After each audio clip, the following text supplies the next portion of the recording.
The following moments may contain explicit language. It's alive!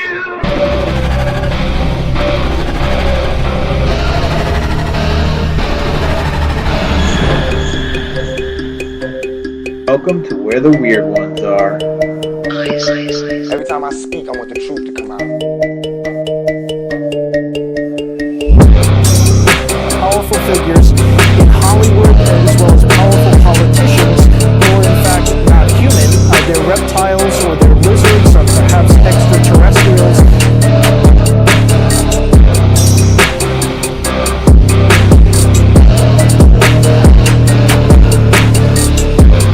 I don't think it is a human. I think it's a Sasquatch.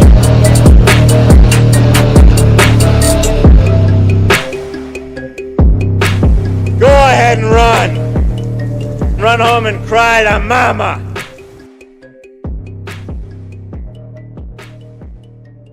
Let's get weird. What's up, you fucking weirdos? Welcome to another episode of Where the Weird Ones Are. My name is Kevin, but you probably already knew that, and if you didn't, well, now you do. Today's episode is with Jeff from the Strangeology Podcast. Amazing podcast. If you haven't heard of it, you're obviously living underneath a rock because it is fantastic. Very knowledge-based.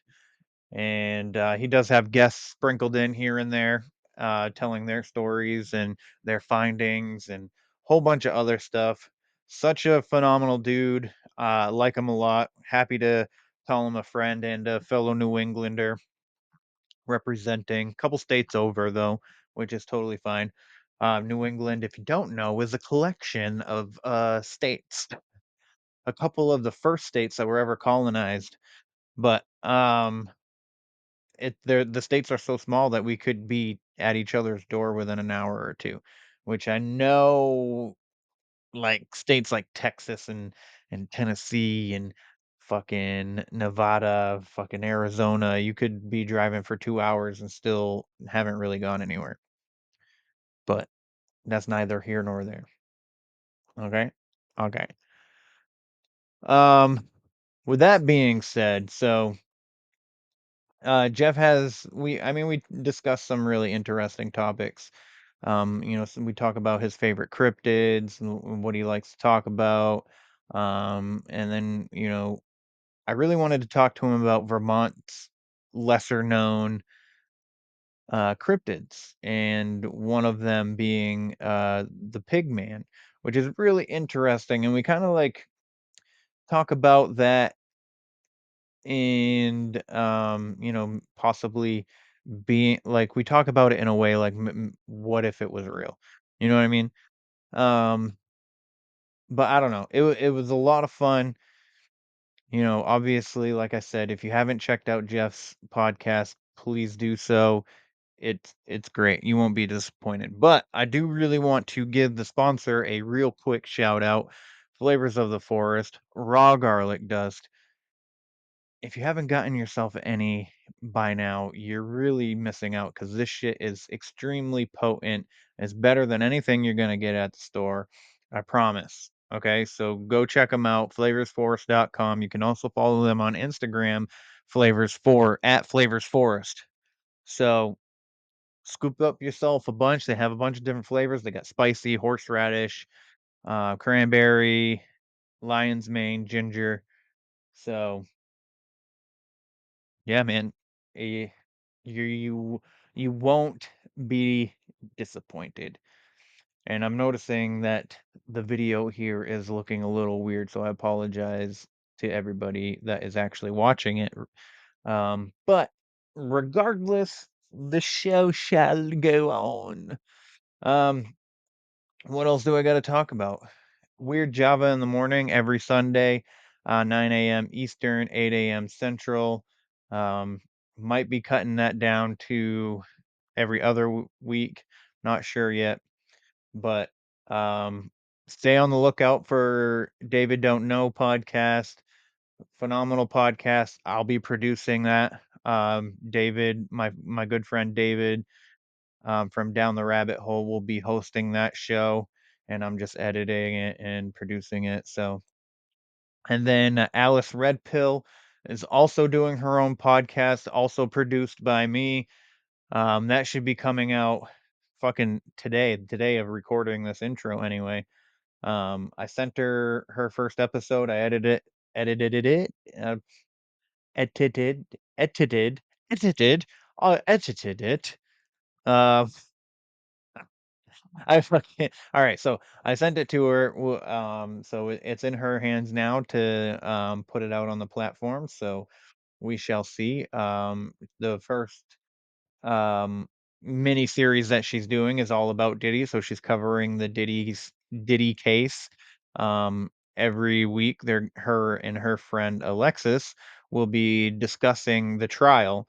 So Alexis is a paralegal, so she kind of comes from a legal standpoint on the proceedings and whatnot. So yeah, I mean, it's pretty interesting. I enjoyed listening to it because I had to edit it, so I enjoyed listening to them talk. So I think if you guys are into like conspiracies and this weird stuff, um, and the things that people who think they can get away with anything, the weird shit that they do. If you're into that stuff, definitely check out her show. It is called Alice Uncoded. So that should be everywhere. You can get your podcasts, including YouTube and Rumble. I made her get a Rumble account because of the topics that she is going to be discussing on her podcast. YouTube may shadow ban her and possibly even kick some of her episodes. So I just wanted to protect her from that. Um, so that she's already set up on Rumble and shit. So um other than that, if you are experiencing any kind of mental distress, please dial 988. That is a mental crisis hotline. That I believe that's what they changed it to. It's a crisis hotline. It's not a suicide hotline. It's a crisis hotline to help us because they help and assist you with any mental distress. So that could be suicidal ideation. That could just be regular depression. You're just having a really hard time coping with your day today. You definitely call them. They are here in the United States. Definitely dial 988. They can definitely assist you. We don't want to lose you. You don't understand the whole you'll leave behind. I've seen it way too many times. All you're doing is transferring trauma. You don't realize the lives you're going to be affecting by doing that. Um, a lot of people want you around. And I mean, a lot of times when we get into those mindsets, we don't see it. Um, and it's hard to remind ourselves of it, but we got you deserve to be here. Um, I would like to see you stay. So stay another day. All right. All right. Until next time, guys, I hope you enjoy this episode. So let's get into it with Jeff.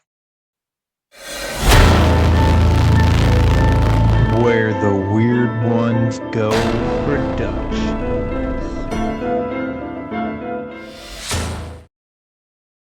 Oh yeah, no, I'm good. Okay. All right. Ready to Cool. roll. Cool. What's up, everybody? Welcome to another episode. So happy to have you here. And I'm super excited to introduce to you the guest for today. And that is Jeff Foran from Strangeology Podcast. Super excited to talk to him. He's been on the show before. And so a lot of you, well, I would assume that most of you know who he is. He has a pretty popular podcast, but in case you're not familiar with him and his podcast, I'll let him introduce himself and his podcast and where you can find him and his show at. So, Jeff, thanks for being here. Yeah, thanks so much for having me back, Kevin. Pleasure to be here and hang out tonight. I host the Strangeology Podcast. It's a show on the strange and unexplained, pretty much anything under the Fortean umbrella, from cryptids, the paranormal, aliens and UFOs, ancient mysteries, conspiracies, and, all that good stuff. So we're 5 years into doing this. We started way back in 2020. We're cranking out episodes. We're doing the social media thing, short form content, YouTube videos. the whole shebang. So it's a lot of fun. We enjoy it. Well, I have to say, you have the most impressive reels that out of everybody in our field, I think, or at least among the most impressive. I enjoy coming across your reels. I feel like I get so much information out of just a short amount of time, and they're really well done. Oh, thanks, man. Thanks, man. You're welcome. You know, I think one of the more challenging things is actually making the shorter form content. Like you could go on for an hour, 2 hours, 3 hours doing a deep dive on so many different stories. You know, any cryptid or paranormal case, alien case, and the real challenge is trying to fit it into 60 to 90 seconds and hitting on all those major points and making it interesting enough that people actually, you know, will watch it, but also have things to take away from it, to do their own research and look into things further. So it is fun to do for sure. And the topics that you cover, like I do, they're fun topics. Like, I really enjoy talking about ghosts, cryptids, conspiracies, and, you know, all this weird Fortean field things, all the fringe topics. It's not that I believe in a lot of them, but I think a lot of it is fun to discuss, like conspiracies like flat earth. I'm not necessarily on board with that, but I still love talking about the intricate ins and outs of what covers that aspect of that, you know? Yeah, for sure. There's so many different rabbit holes and things that you can look into with this stuff. For sure. So I had a question for you for tonight. I don't think I asked it the first time you were on. So, do you have a favorite cryptid at all? Yeah. I always go back to, and it's not a New England cryptid. I know we're both New England natives, but it's well, I guess a close by one. But I always loved the story of the Jersey Devil. Just the history of it, the folklore. You've got the involvement of Benjamin Franklin, and he's writing all these basically hit pieces on the leads in the 1700s, and then you've got the 1909 January flap, where all these people throughout pretty much the entire state of New Jersey, eastern Pennsylvania, Delaware, even like Maryland and upstate New York, but upstate just out of the city, seeing this winged creature. Some people saying that it was breathing fire. You have police officers who saw this creature and took shots at it that had no effect, and it was just being a general menace to the society at that point. You know, it's such a fun story. And even, you know, today people who visit the Pine Barrens in southern Jersey, you know, sometimes report hearing strange sounds out there, and even seeing weird creatures. There was also was it Napoleon Bonaparte's brother, I believe it was, allegedly had an encounter with the Jersey Devil in the 1800s, after he had you know, extricated himself from France to get away from, you know, the revolution and all that. So yeah, it's such a weird story, and there's so many cool pieces of history to it. I did a whole deep dive episode on my podcast a couple of years ago about it. I tried to, you know, see and find all the different little facets of the story, because it's such a complex case. Yeah.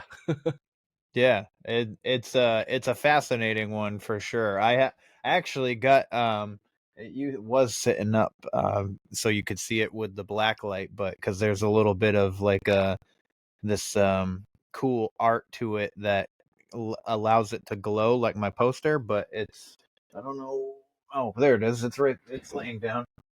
But when I went to Monster Fest in Canton, Ohio last year, I picked this guy up, Yeah, that's a good one. Easton Hawk. I have a copy of that myself. Oh, nice. Yeah. Nice. He's a good artist. Oh yeah.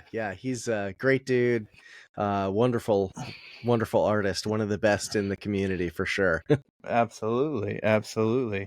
Now, all this stuff that you cover with your show and stuff, have you ever been interested or thought about like going out into the field, boots on the ground kind of investigative stuff, or are you happy with how the research part of it? I'm pretty happy just, doing the research, talking to people, making content and that kind of stuff.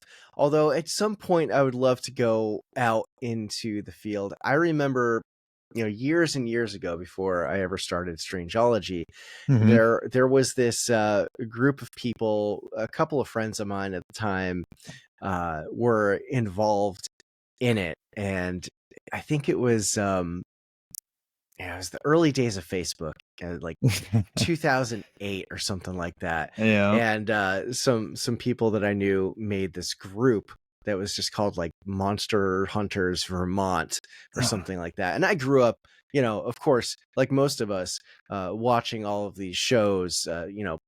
Monster Quest was big at the time, UFO Hunters, but even back into the 90s with like Sightings and all these shows like that, in search of the reruns at the time, because I was a 80s 90s kid, not not a 70s kid. Those were my siblings. But yeah, no, it's this group was all about like going out to search for Vermont monsters and ghosts and stuff. Obviously Vermont is has a few well-known stories. There's Emily's Bridge in the town of Stowe, where there's this famous haunted covered bridge of a wayward bride to be whose husband to be stood her up at the altar, and in a fit of rage she took a stagecoach carriage thing and went top speed with the horse driving the thing, and went right into the Goldbrook River and lost her life. And then the story is that if you go to this covered bridge, which is in the approximate area where supposedly it happened, it is just a legend. I'm not sure if there was ever any documentation of this Emily ever existing. There may be some correlations to some other records out there, but the story is that if you go there at midnight, Emily might come out and start to mess with your vehicle. I've heard stories of people hearing something scratching their car in the middle of the night as they're parked on there, or like there being a weird fog, or them hearing disembodied voices of a woman in distress, like that kind of thing.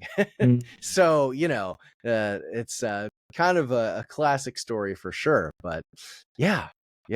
I went off on a tangent there, but it's all good. I love it, man. It's when I started my podcast, I'm really intrigued by the stories and stuff, listening to other people tell what they have experienced and all that. And I talked to a lot of paranormal investigators and a lot of people that go out into the field looking for Bigfoot and all that stuff. And I got to thinking, I was like, I kind of want to do that. And I went out into the Smoky Mountains 2 weekends ago with a bunch of guys, and we saw some really strange things. Like there was, so for me, when you get tracks, right, you get the Bigfoot in the ground, sometimes it's hard for me to like believe that that's just a Bigfoot and not somebody's just Bigfoot, you know what I mean? But there was some weird like shelter looking things all around the area. I mean, it was everywhere. It wasn't just like one here and one like a mile away. They were literally everywhere. Huh. And then so we found a few tracks. They were very distinct and very big. I think one of them was like 17 inches long, maybe. I could be incorrect. Harley, don't hurt me for communicating what you measured, but yeah, man, it was. And also, I will say I saw one on thermal. There was Whoa. and the thing that pisses me off the most about it is that when they downloaded the footage from the thermal camera, it's not there. And 3 of us saw the figure on the camera, but it's not there once the footage is uploaded. So that makes 0 sense to me. Yeah. I mean, that just kind of is a common occurrence, it sounds like, with a lot of this stuff, like electromagnetic interference, just things that aren't really things that make sense in our physical reality, which lends credibility to the theory that a lot of this stuff is interdimensional, right? Yes. It's I saw that you went out with Harley. I had him on my show a while ago, and he's got some wild stories for sure. And that just reminded me, going back to the question of would I ever want to go out and do any of this stuff? And at some point, I think I would. I definitely want to experience going out and doing some like wood knocks and stuff like that. Mm-hmm. There was a group in my area that did go out bigfooting and that kind of stuff back in the day. I don't know if they were associated with the BFRO or anything like that, but I mean, Vermont, New England does have cases of Bigfoot sightings for sure, even various other cryptids, but certainly beyond Pacific Northwest, Smoky Mountains, that kind of stuff. I mean, these Bigfoot creatures, whatever they are, they're seen literally all over the planet. So absolutely, yeah. It's funny to me that well, not funny, but it's interesting that all these other cultures that had no way of speaking to each other all have legends and lores of a big, hairy, hominid creature. Yeah. I mean, you've got the Yowie in Australia, the Yeren in China, the Yeti in the Himalayas, the Almasty in Russia, the Mapinguari in Brazil. It's like every continent minus Antarctica. A good book for Maine, though, Maine specifically, maybe is Michelle Souyer Bigfoot in Maine, for everybody watching or listening. She has researched a bunch of people who've had encounters with Bigfoot in Maine, the state of Maine specifically. So if you're interested in checking that out, it's worth a read. But yeah, man. So I really wanted to talk to you about this Vermont cryptid that I recently learned about. Again, like I said, I think you may have covered it, but I could be wrong. It might have been. Did I lose my? Uh-oh. So I had notes on it. Oh, is it right here? My bad, man. All right, yeah, it's right here. Words. All right. So forget about Champ. Champ is the most famous, obviously, in Vermont, but hidden in the hills of Northfield, Vermont, there's a tale about a creature part man and part hog. Yes, the Northfield Pigman. Okay, so did you cover this guy? I've talked about the Northfield Pigman on other people's shows before. I don't recall if I've mentioned him on your show before, but I can give a brief overview if you'd like. Yeah, sure, man. Yeah. So the story of the Pigman, and I live fairly close to the town of Northfield. I've been to the high school where the infamous sighting of the Pigman coming out during the high school dance happened. And I've been out to the Devil's Wash Bowl Road, where allegedly the Pigman's lair is supposed to be up in the hills in a cave somewhere. But basically, the story starts back in the early 1950s. There's this kid named Sam Harris who was known to be a little bit of a menace to farm animals. He was kind of cruel to pigs, as the story goes.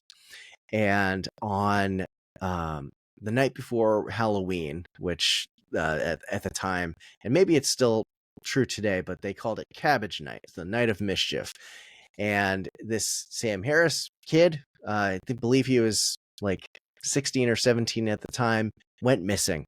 And there was the story goes is that there was a large search effort to find out where this kid went. And of course, Vermont's a rural state. Northfield today is a very small town. They have, a military college there, small downtown area, but most of it is forest and backs up to state forest as well. So a lot of wilderness, a lot of places to get lost very easily. And they never found this kid. Now, fast forward to the 1970s, and there's this dance happening at Northfield High School. The high school itself is kind of on the side of a hill.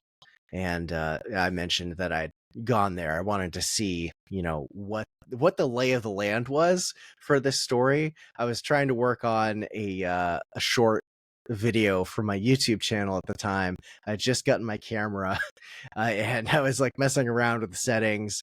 Turns out I got really bad footage and it was unusable, and I haven't had a chance to get back out there in a couple of years. But yeah, hopefully someday soon. But yeah, it backs up to this hill and it's all woods, and the story goes is that, there's a high school dance going on, and these kids at the time, they go out back to like the sports field that's like butts up to the tree line, and they're probably drinking, smoking, what have you, things that teenagers do. And all of a sudden, this creature comes barreling out of the woods. It's like this 6.5 foot tall humanoid creature covered in this like fuzzy white fur, and it has the face of a pig. And naturally, it scares the hell out of these kids. They run inside to go tell the teachers, any chaperones, and according to the story, a bunch of, quote, brave youths posse up. They go out to go investigate and see what's going on and maybe deal with this creature. I don't know what they were planning on doing, but by the time they got back outside, this creature was long gone, and thus began the legend of the Northfield Pigman because of the way it looked. Now, according to other locals in the area, farmers and that kind of thing around this same time, people were seeing some weird white-furred humanoid creature digging through their trash. There were some livestock killings of something unexplained that was getting their cows, their pigs especially, and that could have been a number of different animals. We have coyotes, coy dogs, which are like a hybrid. There's also, allegedly, there's no more mountain lions in Vermont, but in my town a couple of years ago, there was one spotted just moseying along in a field, like not far from my house. Oh, and the place I used to live before my current residence, I lived way out in the woods, and I was hiking one day, which those woods had a weird vibe to them, for sure. A lot of old stuff out there. And I was out on this, it was a vast trail, and it's like this snowmobile trail network that goes through the entire state of Vermont. And I was out there with my partner hiking, and we just kind of started getting this weird feeling that we were being watched. And we came across like this huge, like, feline track in the snow. I think it was like early spring. So there's, in a higher elevation, there's still snow, Right. pretty much everywhere. And we were just like, okay, we're going to like go back to that. We were like a mile out in the Yeah. woods away from our house. And I was like, yeah, no, we're not. It's like, that's too big to be a bobcat. Mhm. So yeah, so the people were seeing this thing, and no one really ever knew what it was. But then this idea started floating around that maybe it was this kid, Sam Harris, that went missing 20 years prior. And perhaps he had gone feral and was surviving off the land, like digging into people's trash. There's also like an idea that, oh, maybe he like sold his soul to the devil on Cabbage Night because he was like kind of a bad kid. So there's no, at least from what I found, and it's one day I want to go to like the town clerk and see if I can find some actual records to verify anything. But as far as I can tell, there aren't any actual records or news articles that this Sam Harris actually ever existed.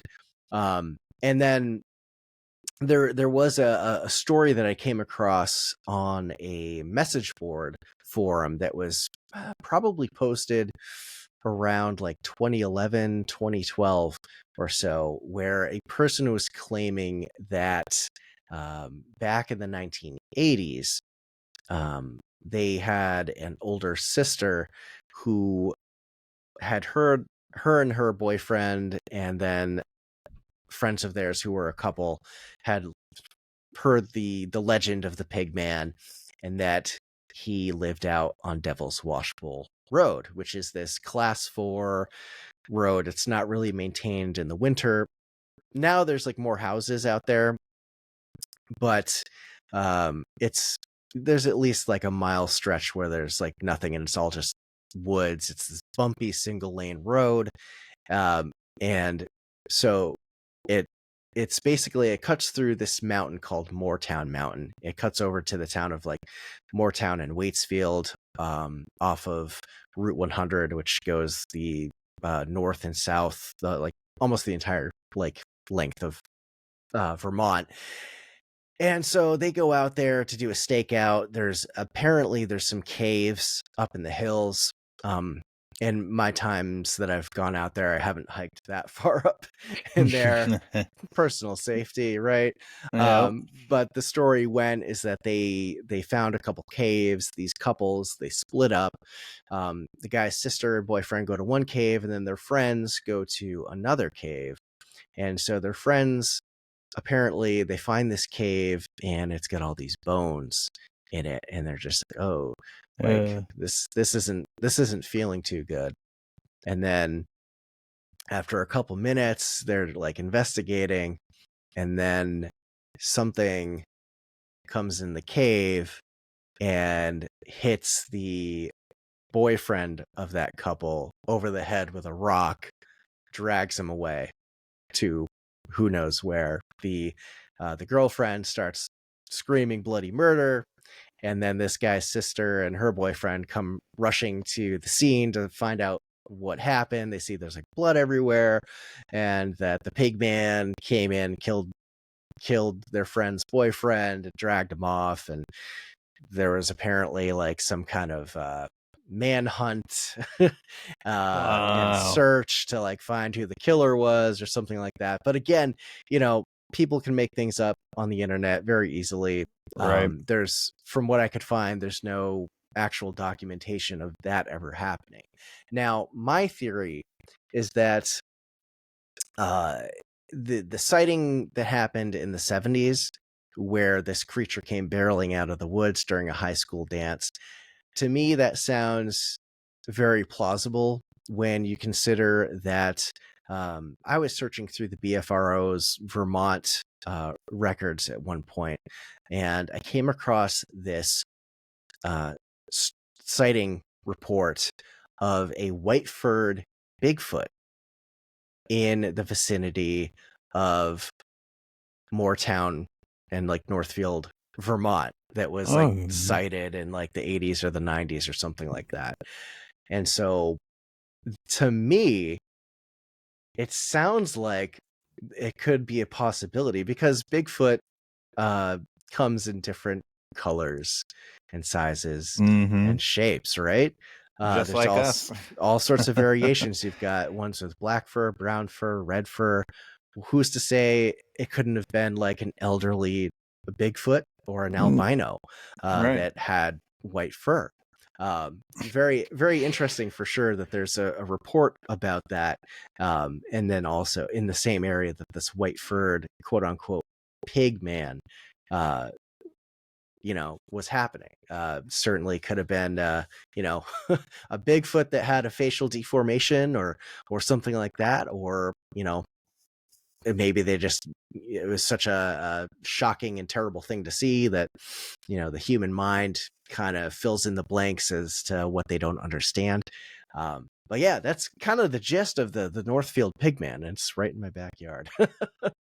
That's super interesting. I was reading up a little bit about him, and I was like, I think I'm gonna talk to Jeff about this. So,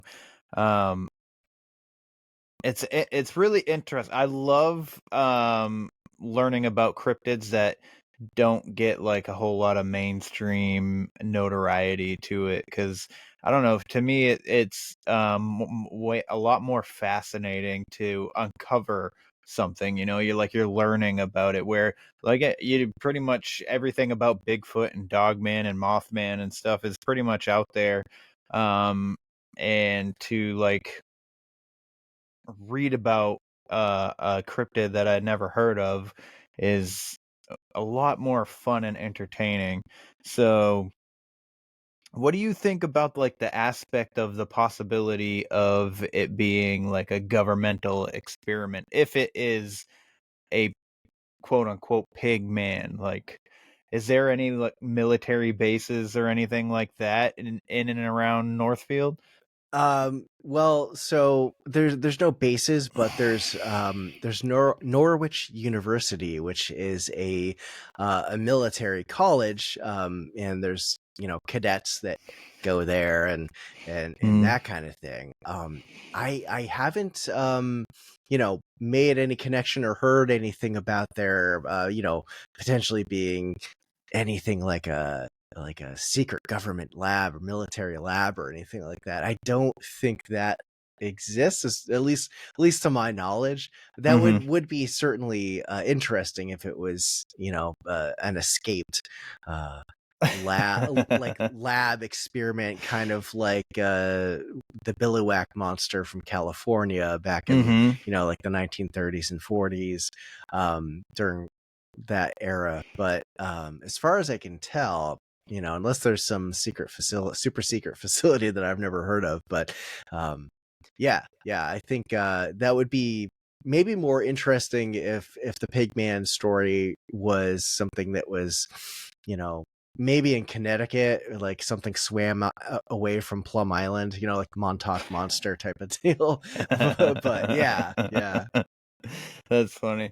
Yeah, no, I just because I was researching all these different Goatmans too, and there's the one in Maryland has two different stories, and one of them being from a lab.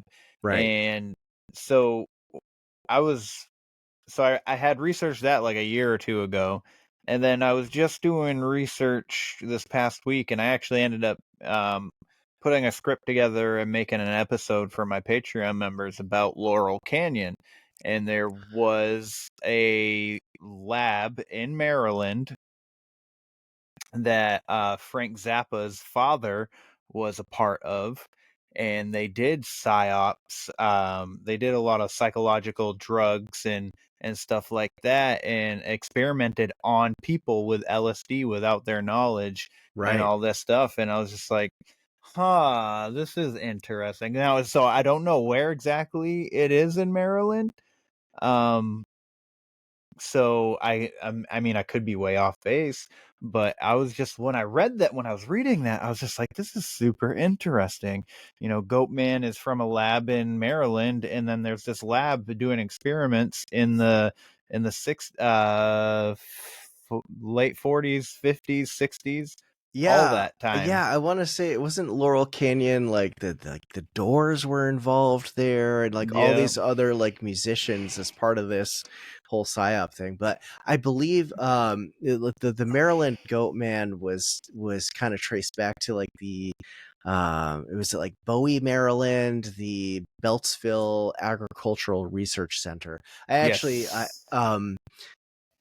Small Town Monsters, I can't remember if it's out yet or if it's still, they gave me a copy, but it's like they've got like a short film on the legend of the Goatman, and they actually asked me to come on and chat about it at, Oh, at nice. Monster Fest last summer. So I'm in there probably for a couple clips. They gave me a copy of the DVD, but I haven't had a chance to check it out yet to see how it all came together. But yeah, we chatted about Maryland Goatman, Billowhack Monster, and did I mention the Poplick Monster? I can't remember. I may have. I don't know. But The Poplick Monster, I like that one too. That one has like a ritualistic base, origin story to it, where this farmer, it was either his goats died and he was trying to save his farm or something, so he sacrificed his last goat or something to the devil, and then he ended up becoming this Goatman thing that haunts the trolley bridge out there in Kentucky. yeah. The Goatman story is definitely, it's interesting, and there's a lot of like really similar archetypes. Like they hang around like bridges or trestles or trolley bridges, and they like to jump down from trees or like onto cars. And just like they often have an axe, like the Lake Worth monster, which I think a lot of people equate to being like a Bigfoot. And obviously there were some people that were like, oh, we hoaxed it, and we were the ones that threw the tire to scare those people. But people were seeing some kind of weird Goatman human goat creature even well before all that stuff happened. And even since, I believe there's been some sightings of these strange hybrid creatures. And it's interesting to when I've looked into Goatman, there's a lot of parallels to like going back to Greek mythology and Roman mythology, where you have like Pan and the satyrs, and they're basically goatmen. A lot of them are mischievous, right? They like to cause chaos and scare humans and mess with people. Although some were known to be a little bit more benevolent, but then at some point they, I think, felt betrayed by humanity or something like that. It's interesting, and I think that also kind of lends itself to the interdimensionality of things, because they don't really seem to operate entirely in our realm of existence. And we also don't have things in the fossil record on our planet that could suggest that these things ever existed. So who's to say they're not portaling in from time to time to mess with us still?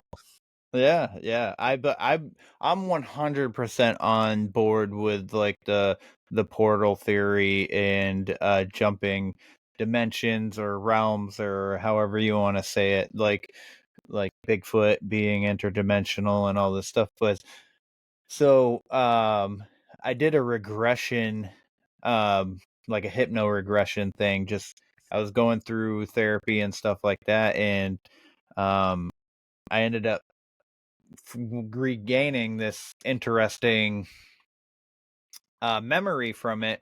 My therapist gave me this whole like rundown about it, like, well, it might have been a dream around the time, this and that, all the therapy words, but essentially I felt like my whole vision changed. And everything looked like a tinted blue all of a sudden. And I saw a little village of mushroom people stoking a fire in the middle of the woods. And I was 10 years old. I had glasses at the time. My glasses got knocked off my face. My sister stepped on them, broke them, and then my doctor was like, "Hey, man, your eyes are good."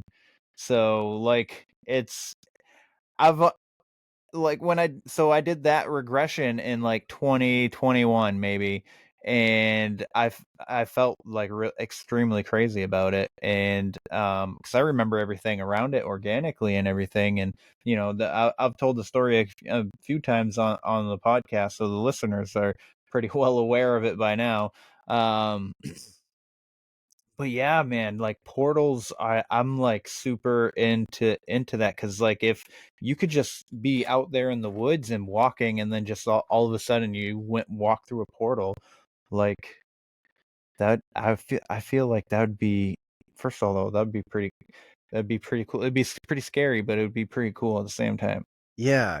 Like if you didn't know what was going on, and if you ever look into like missing 411, Mm-hmm. a lot of those cases sound like that's kind of maybe one of the things that happens to people.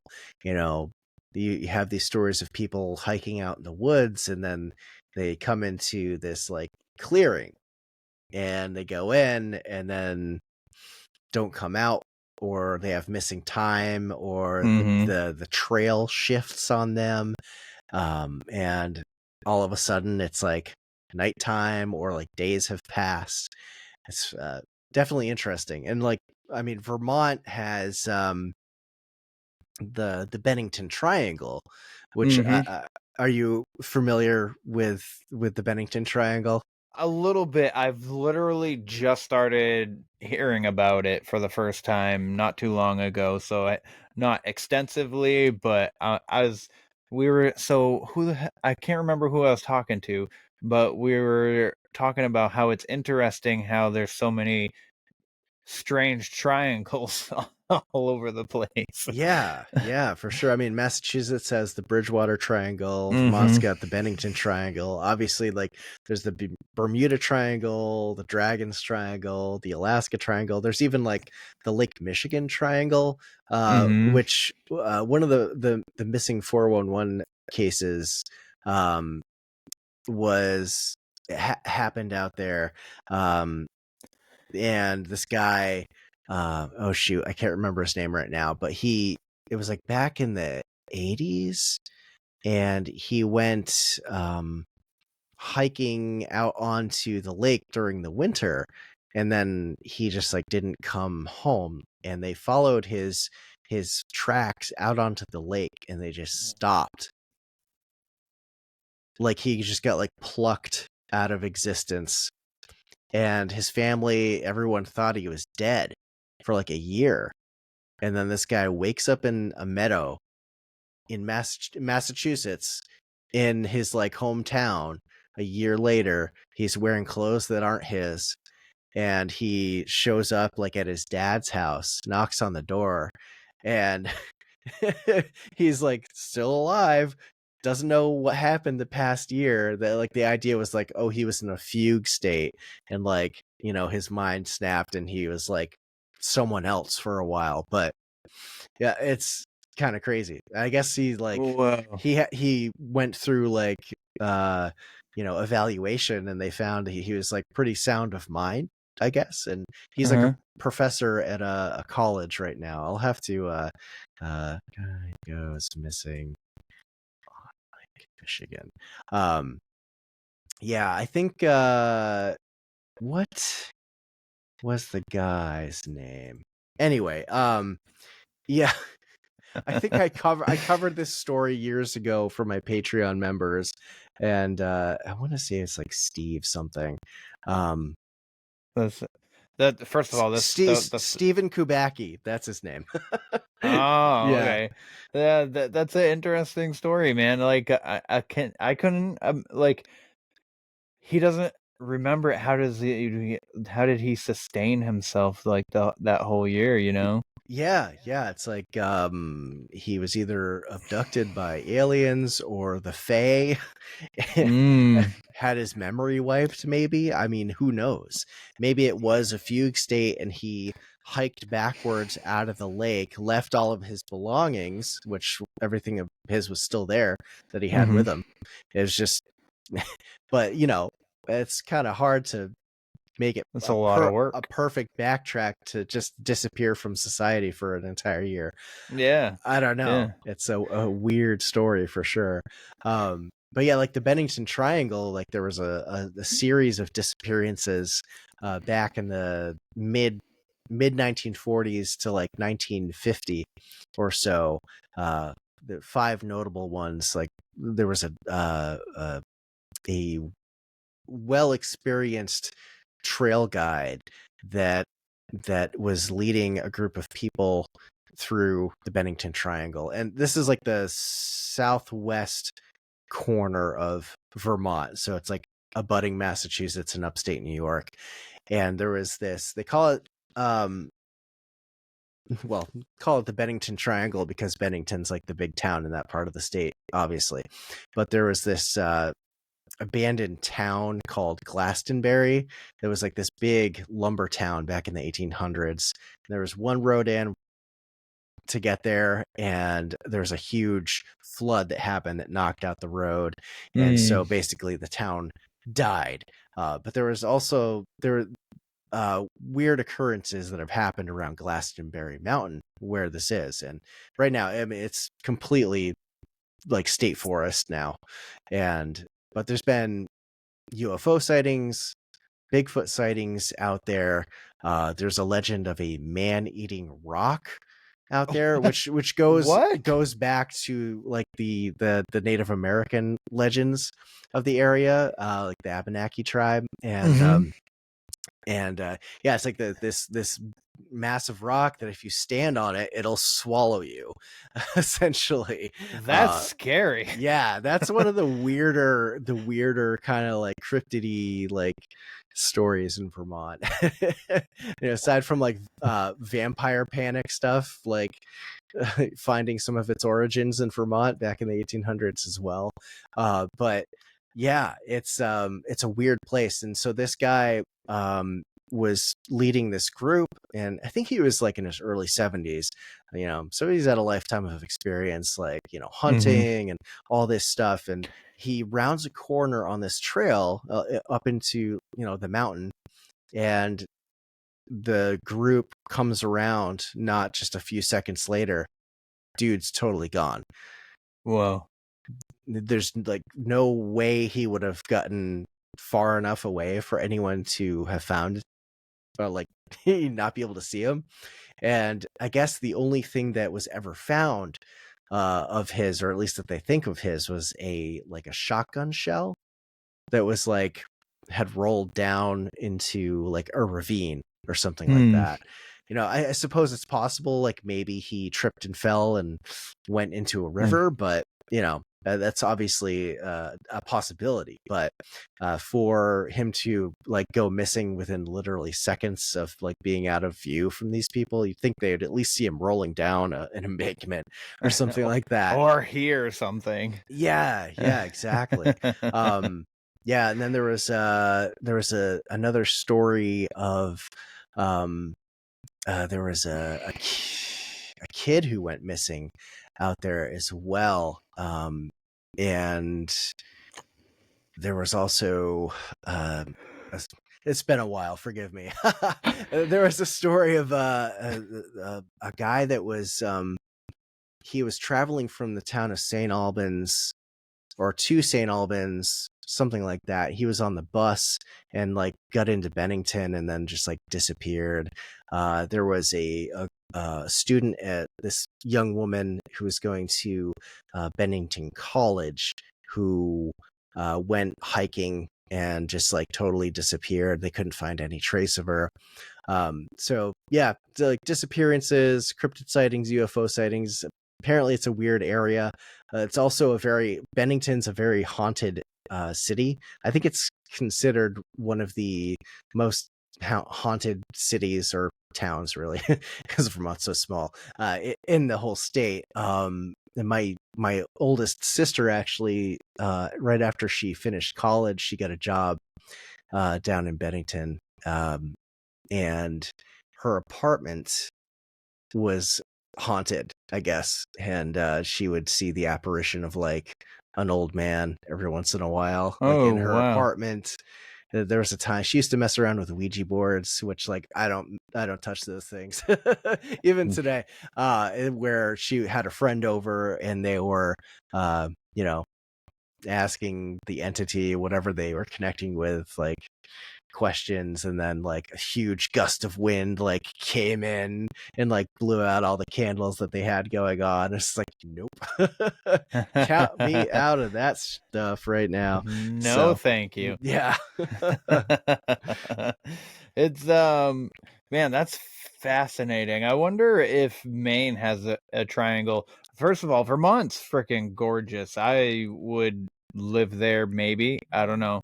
But every time I've driven through it, it's just like this. Woo! It's like almost like like I'm driving in a roller coaster. It's pretty cool. And it's nothing but trees, valleys, and rivers, and I enjoy being there. So the fact that there is somewhere where somebody could go missing doesn't surprise me. Yeah, there's certainly, I mean, they don't call it the Green Mountain State for nothing, right? Exactly. But yeah, there's a lot of wilderness in Vermont. But Maine certainly has a lot of wilderness as well. And just weird New England in general. I live maybe an hour and 15 minutes away from the site where Betty and Barney Hill were abducted.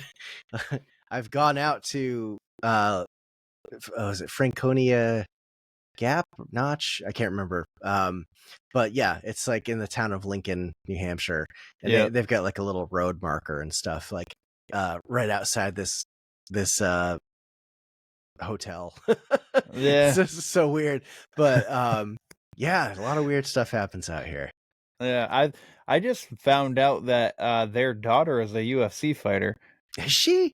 Yeah. Oh wow, I didn't know that. Yeah, she was on Rogan I guess like a few years ago. And he was telling somebody, because I listen to Rogan periodically depending on who the guest is and stuff. Yeah, for sure. And I can't remember who he was talking to, but anyways, he's like, he goes, I can't remember her name for the life of me right now. I'm drawing a blank. But anyways, he's like, I had so-and-so on, and she was, and we did the whole podcast. He goes, after we're done recording, she goes, I'm surprised you didn't ask me about my parents. And he goes, why? Who's your parents? And she goes, Betty and Barney Hill. And he goes, what? Why didn't you start with that? Angela Hill is her name. Angela. Yeah. Yes.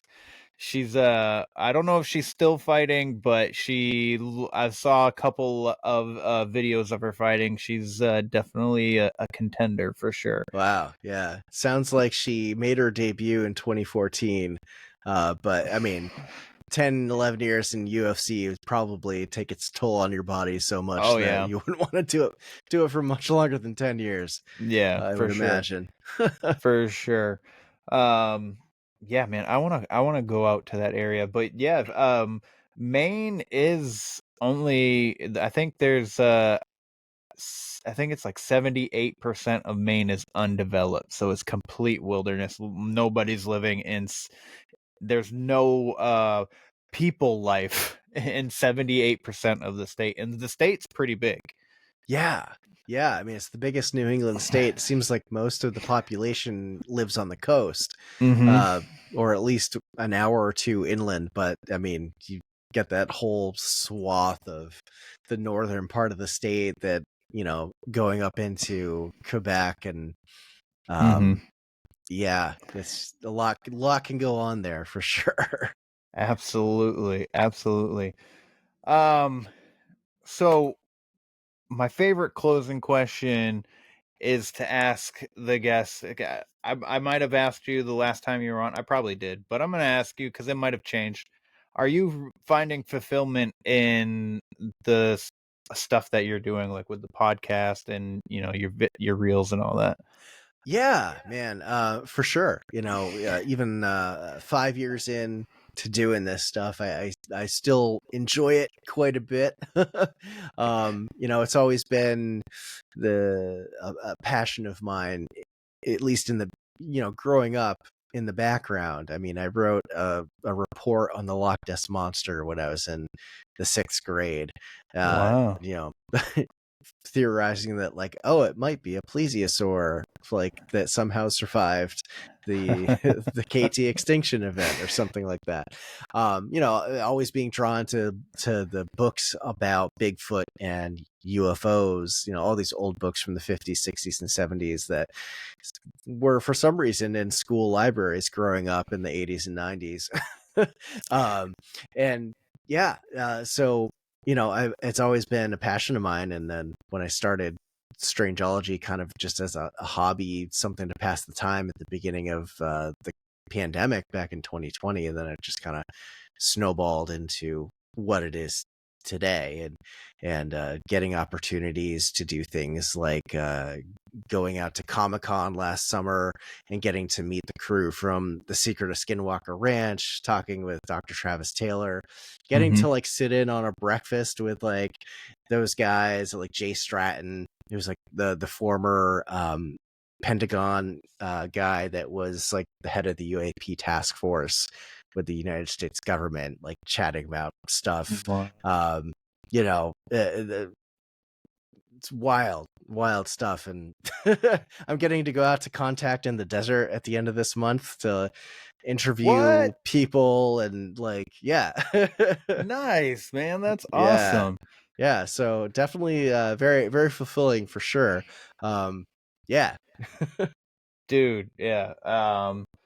Good. I mean, you're everywhere. A lot of people have that our mutual friends have nothing but great things to say about you. There's so many people that love your podcast. My good friend David loves your content. He constantly watch. He's like the guy with the crazy hair. He has the best reels and blah blah blah blah. He was on your show. I can't remember his name. I was like, the only person I can think of is Jeff with the crazy hair. Yeah, with the crazy hair. And he goes, yeah, the Strangeology guy. I'm like, yeah. So he's like, I make sure that I watch his stuff all the time. And so, I mean, that I think your passion shows in your content, dude. Like you're passionate about, learning yourself and then telling people about what you've learned. And I don't know, man, you do a good job. And I just want to commend you for that. Yeah. Yeah, thanks so much, man. That means a lot. You're welcome. Yeah, it's a weird thing to grow up as like a small town New Englander, and then like people recognize you. Like I have a punk band that I play in, and last summer we played with this band from Toronto, and their bass player was originally from like BC. I think he lived on Vancouver Island or something like that. And I had, at that point in time, might have even been like months before then, but I made a short video, a reel, a TikTok, whatever, about the Thetis Lake Monster, because I was doing like some Canadian folklore and stuff at the time, which reminds me I have to get back to doing that because I was working on a map for Canada because I've got my United States cryptids map. Yeah, life is so crazy it's hard to keep up. But he was like, hey, after the show, he's like, you're the guy that's Strangeology. I follow you on Instagram. You made a video on the Thetis Lake monster and you pronounced it wrong, and I called you out on it. And I was like, you. It's like, you're that guy. Okay, because I think I pronounced it like the Thetis Lake monster or something like that. It's basically like the creature from the Black Lagoon in Canada. But yeah, no, it's just it's a wild world out there, man. It's just Yes, I agree. What events do you have that people might be able to find you at coming up? Yeah, so I mentioned before, I'm going to be at Contact in the Desert out in Indian Wells, California.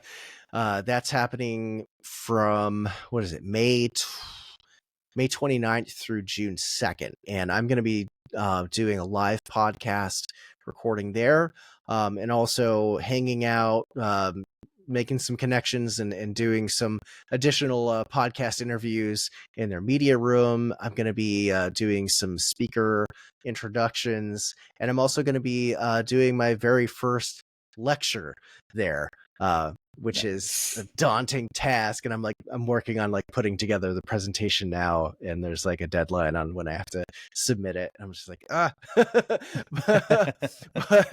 it's going to be a great time. And if anyone out there listening wants to go, definitely get tickets and lodging now. You're going to want to either be in the hotel that it's happening at or be nearby, because the Palm Springs area in May is triple digits in heat, so you don't want to be outside for very long.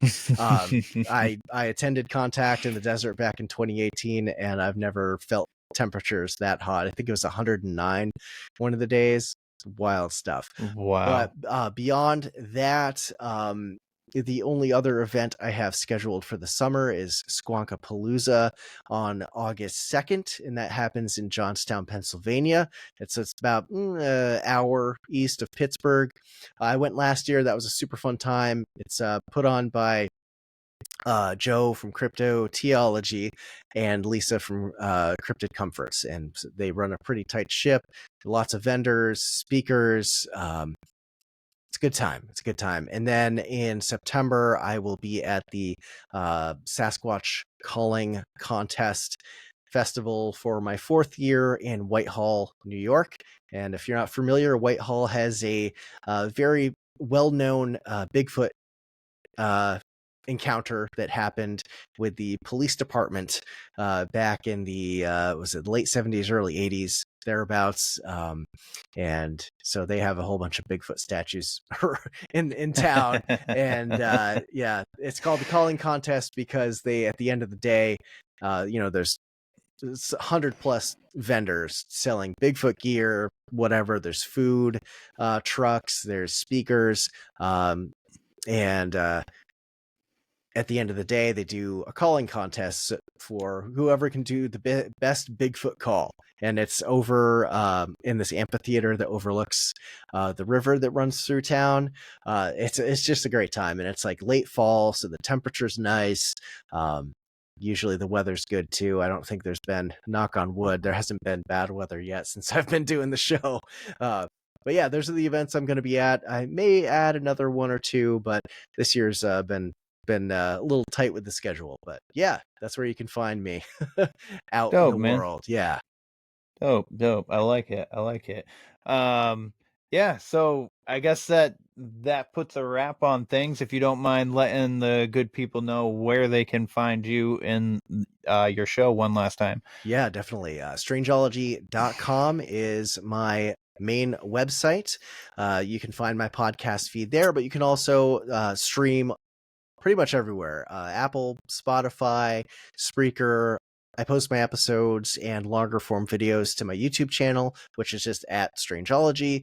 You can find me on all my socials. I post regularly on Instagram, Facebook, TikTok, less so on the Twitters of the world, but I'm there as well. And you can check out, I also have a whole merch line over on my Etsy shop, strangeology.etsy.com. And if you want to support what I do, I also have a Patreon as well, which is patreon.com/strangeology. Nice, man. You know what I just learned the other day about Patreon is if you become a paid member, you can, to whatever content creator that you're subscribing to, you copy the URL. You can copy the URL and put it into your podcast, your favorite podcast catcher, and it will update like a regular podcast. So you'll get, if you're paying for it on Patreon, every time that creator puts something on Patreon, it'll go right to your podcast platform. Oh, that's cool.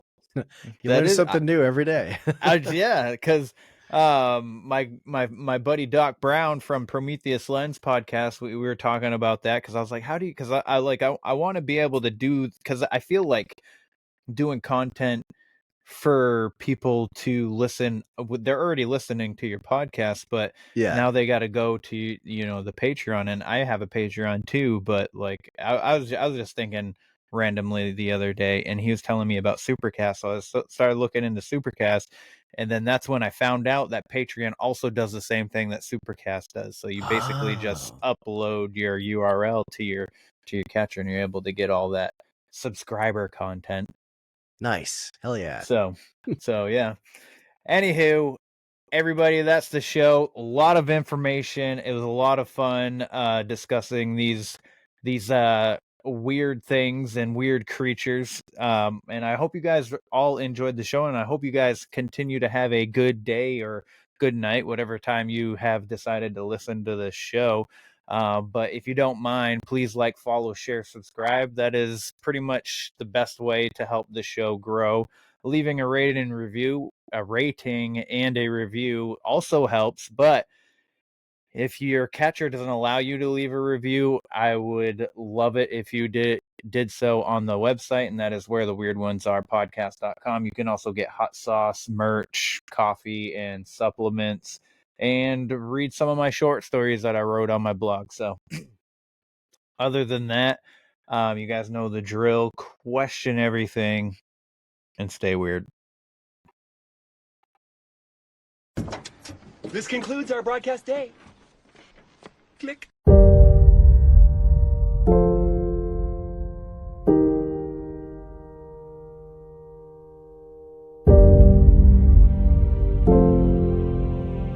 Because in the end, none of us have very long on this earth.